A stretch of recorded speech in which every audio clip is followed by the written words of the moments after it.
Cupertino owes its earliest mention in recorded history to the 1776 expedition led by the Spanish explorer Captain Juan Bautista de Anza. Starting in Sonora, Mexico, de Anza led a group up the coast of California aiming to establish a presidio or fort on San Francisco Bay. Leaving the majority of the party of men, women, and children in Monterey to rest from their travels, de Anza and his diarist and cartographer, Franciscan priest Pedro Font, and 18 other men pressed on through the Santa Clara Valley in late March towards their San Francisco destination. The village of Cupertino sprang up at the crossroads of Saratoga-Sunnyvale Road, now de Anza Boulevard, and Stevens Creek Road. It was first known as West Side, but by 1898 the post office at the crossroads needed a new name to distinguish it from other similarly named towns. John T. Doyle, a San Francisco lawyer and historian, had given the name Cupertino to his winery in recognition of the name bestowed on the nearby creek by Pedro Font.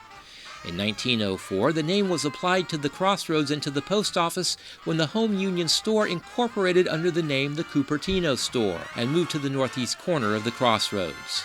Many of Cupertino's pioneer settlers planted grapes in the late 1800s. Vineyards and wineries proliferated on Montebello Ridge on the lower foothills and on the flatlands below. Around 1895, the flourishing wine industry was struck by phylloxera, a root louse. It virtually destroyed 75% of the vineyards in 5 years. A few of the more substantial viticulturalists resorted to grafting, while many others switched to French prunes, peaches, apricots, cherries, plums, walnuts, and almonds. As these orchards flourished, the valley became known for the spring profusion of blossoms.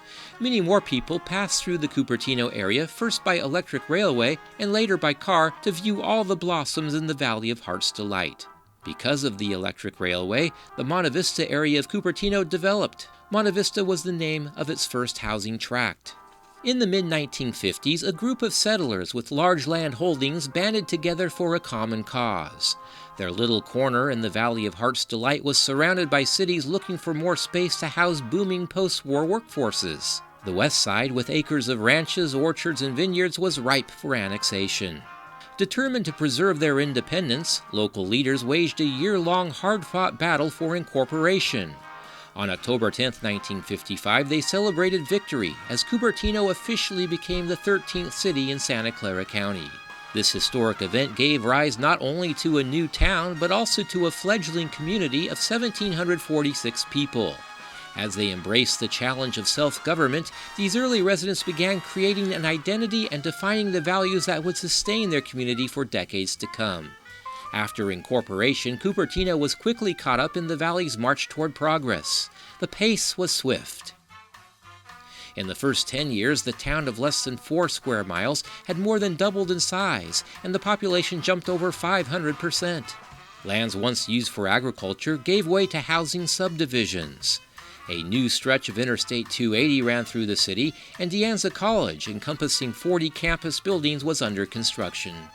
When the next decade arrived, more than 63% of Cupertino was completely developed. Valco Business and Industrial Park was a major employment center. Apple Computer was poised to launch, and Cupertino was about to transform itself.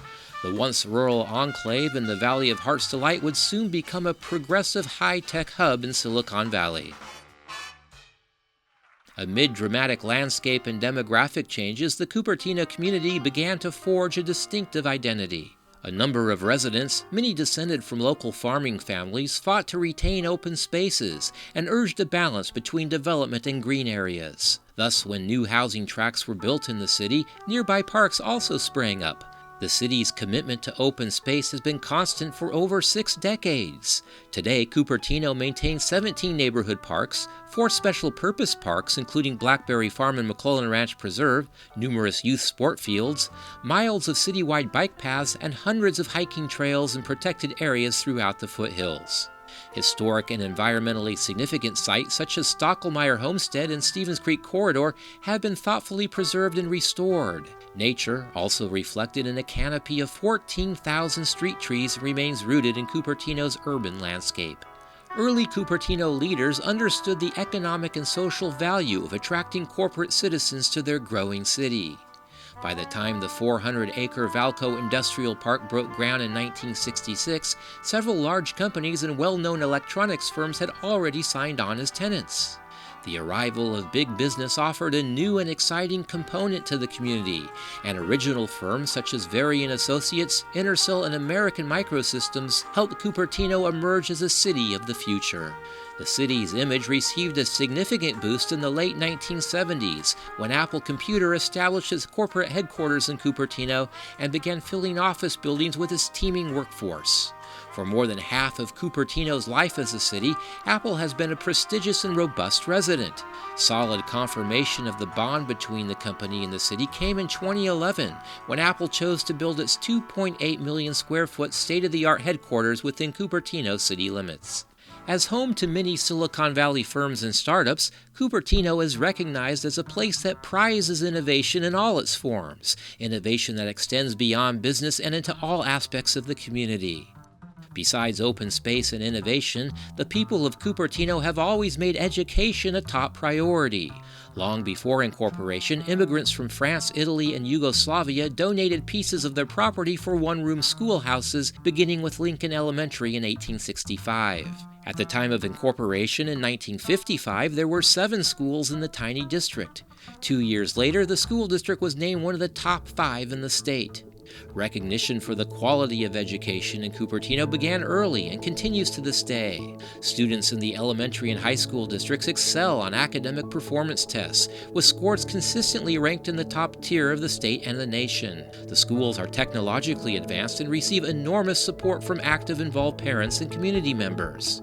Other countries, especially China and India, where education is paramount, began taking notice of the district's success in the 1980s. In the ensuing years, the promise of high-achieving schools, coupled with the job opportunities for skilled labor in Silicon Valley, continues a steady flow of immigrants to Cupertino. Those newly arrived bring a new variety of culture and language to the city. Today, some 50 different languages are represented in local schools. Shops and restaurants offer the goods and tastes of far-off countries. Multicultural events and festivals throughout the year celebrate the city's global population. Cupertino demographics have changed since 1955. Diversity and inclusiveness are historical strengths in a community that continues to thrive with a dynamic immigrant heritage. Throughout the city's extraordinary growth and transformation, the values instilled long ago have been nurtured and made relevant with each passing decade. Parks and open space, top learning facilities from superior schools to a first-class library, attractive, safe, and engaged neighborhoods, innovative approaches to business and development, to the environment, and to Cupertino's quality of life. 60 years ago, West Side residents became a community. Today, that community continues to evolve and thrive, working and living in one of the most progressive and vibrant cities in the Valley of Heart's Delight.